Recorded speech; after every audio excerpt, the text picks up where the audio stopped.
Hello friends, welcome back our channel. आप सभी का आपके अपने चैनल पर स्वागत है। और आज हम बात करने वाले हैं 45 दिन स्ट्रेटजी के बारे में कि किस तरीके से 45 दिनों में जो है हम जेआरएफ ले सकते हैं, नेट को क्वालिफाई कर सकते हैं। तो चलिए भाई, बहुत ही आसान तरीके से आपको समझाने वाली हूँ ताकि आपको पेपर वन बहुत आराम से समझ में आ जाएगा कि इन 45 दिनों में आपको उसकी किस तरीके से प्रिपरेशन करनी है, किस तरीके से आपको अपना टाइम टेबल और सारी चीज़ें मैनेज करनी है ताकि आप एग्जाम को जो है क्वालिफाई क्या जेआरएफ ले सको। तो चलिए भाई, क्लास को शुरू कर सकते हैं। करते हैं 45 डेज जो है एग्जाम स्ट्रेटेजी डिस्कस करने वाले हैं पेपर वन की। ठीक है, तो आपको ये जान के खुशी होगी कि कल से हमारी क्लासेस शुरू हो रही हैं यूट्यूब के ऊपर, paper one and paper two दोनों की। पेपर वन की क्लासेस मॉर्निंग में रहेगी, पेपर वन की क्लास भाई मॉर्निंग में होगी, paper one and paper two दोनों की क्लास रहेगी। ठीक है, यूनिट वाइज करने वाले हैं, एक एक यूनिट को 4-4 दिन में 5-5 दिन में कवर करेंगे। ठीक है, ताकि जो है आप एग्जाम तक अच्छे से जो है अपनी प्रिपरेशन, मॉक टेस्ट, पीवाईक्यू सब कुछ लगा सको।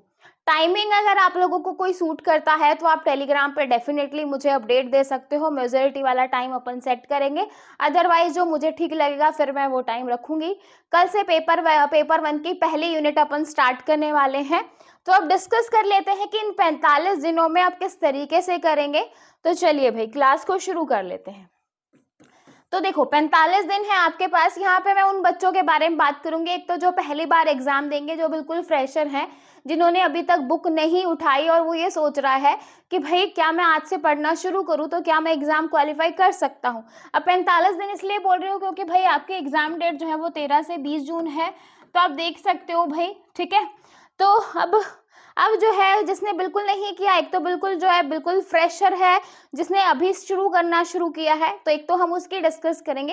एक ये है कि लास्ट टाइम वाला दिया था लेकिन कुछ मार्क्स से रह गया, जिसने पढ़ा हुआ है, गो थ्रू किया हुआ है, तो दोनों जो है स्ट्रैटेजी को फॉलो कर सकते हैं।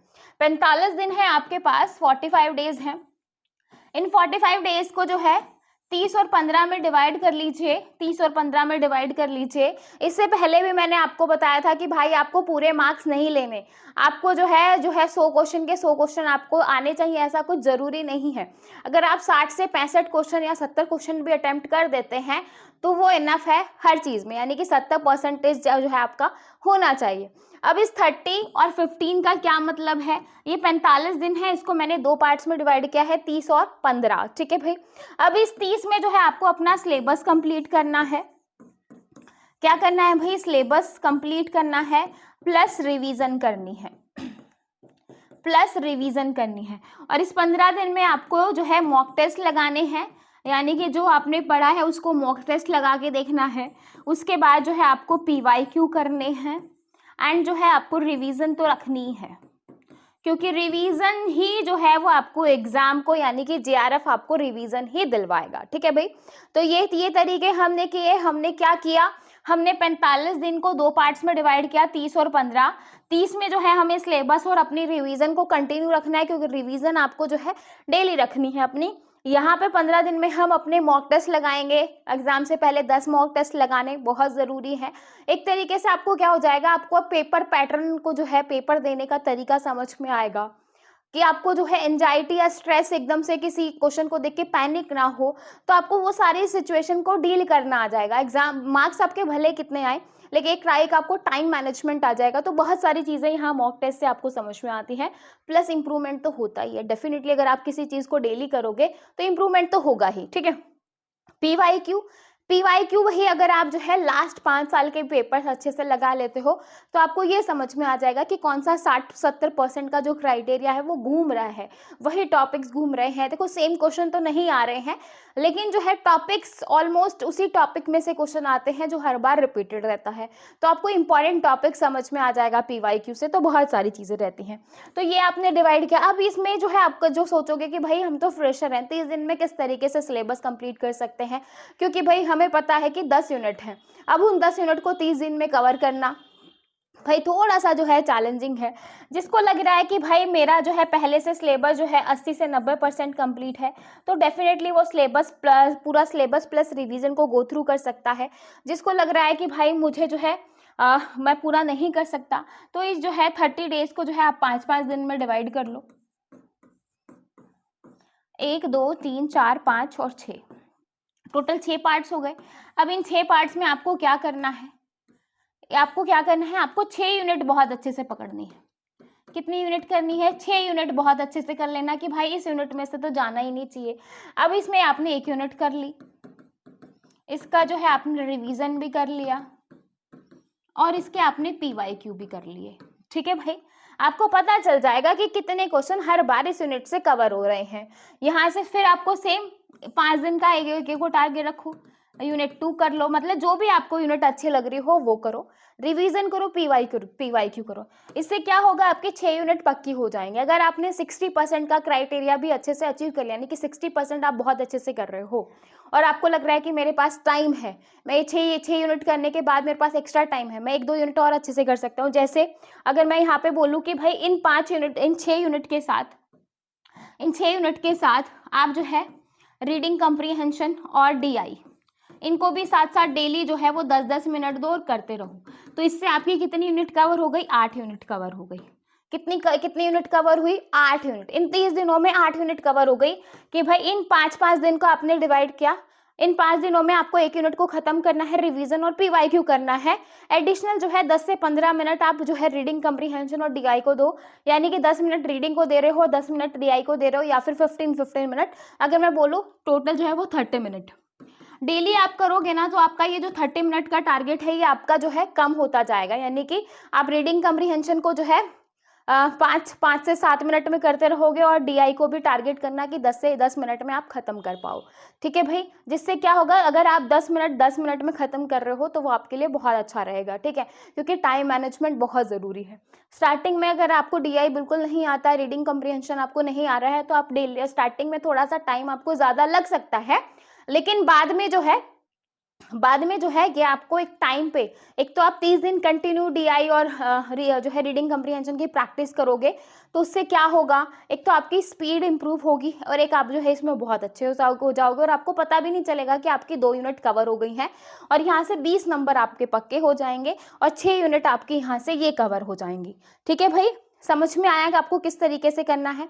बाकी 15 दिन की स्ट्रैटेजी मैंने आपको ऑलरेडी बता दी है कि उसमें आपको PYQ करने हैं, मॉक टेस्ट लगाने हैं।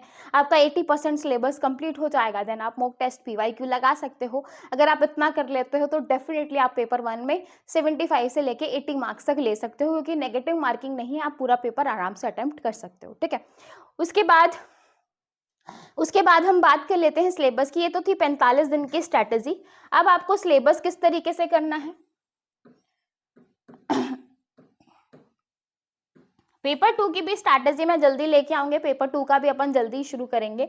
सिलेबस की बात करूँ तो सिलेबस को आप 2 पार्ट्स में डिवाइड करना, क्योंकि पेपर 1 जो है वो सबके लिए सेम है। यानी कि जितने आपके UGC नेट में सब्जेक्ट होते हैं सभी को जो है पेपर 1 देना रहता है, सभी के लिए कंपलसरी, ऐसा नहीं है कि आप पेपर 1 को छोड़ दो। ठीक है, तो सभी के लिए कंपलसरी है, कोई नेगेटिव मार्किंग नहीं है। 50 क्वेश्चन आते हैं और उन 50 क्वेश्चन के आपको 100 नंबर मिलते हैं। ठीक है, हर एक क्वेश्चन आपका 2 नंबर का रहता है।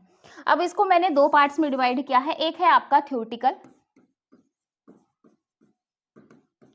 वाला पार्ट और एक है आपका प्रैक्टिकल वाला पार्ट। अब आप यहाँ से ये देख सकते हो कि भाई कौन सा जो है वो आपका प्रैक्टिकल में आता है, कौन सा आपका थ्योरेटिकल में आता है। थ्योरेटिकल में सबसे पहले आता है ICT। ठीक है, ICT आपका कंप्यूटर वाला। फिर मैं बात करूँ रीडिंग तो वहाँ पे आएगा रिसर्च वाला। ठीक है, तो रिसर्च एप्टीट्यूड। ठीक है भाई, इसके बाद आ जाएगा आपका टीचिंग एप्टीट्यूड। इसके बाद आएगा आपका हायर एजुकेशन।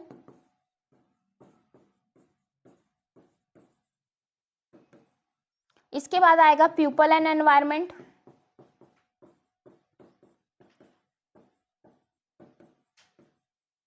और इसके बाद लास्ट आएगा आपका कम्युनिकेशन।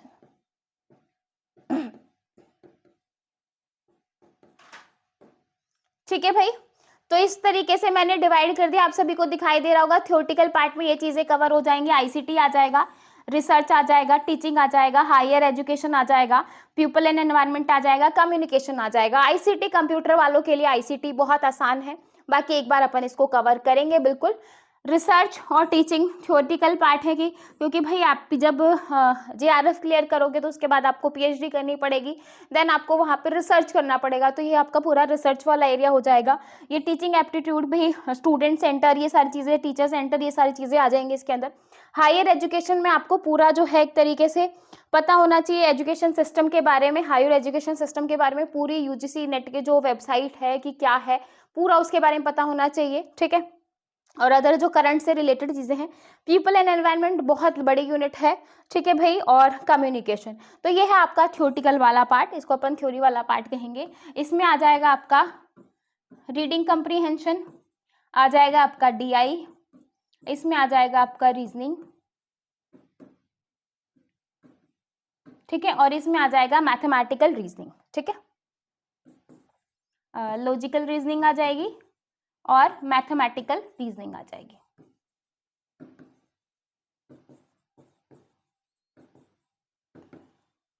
तो जिन बच्चों अब आपको यूनिट पता चल गई है कि टोटल आपकी ये 10 यूनिट है। 10 यूनिट को मैंने 2 पार्ट्स में डिवाइड किया है, एक थ्योरी वाला पार्ट है, एक आपका प्रैक्टिकल पार्ट है।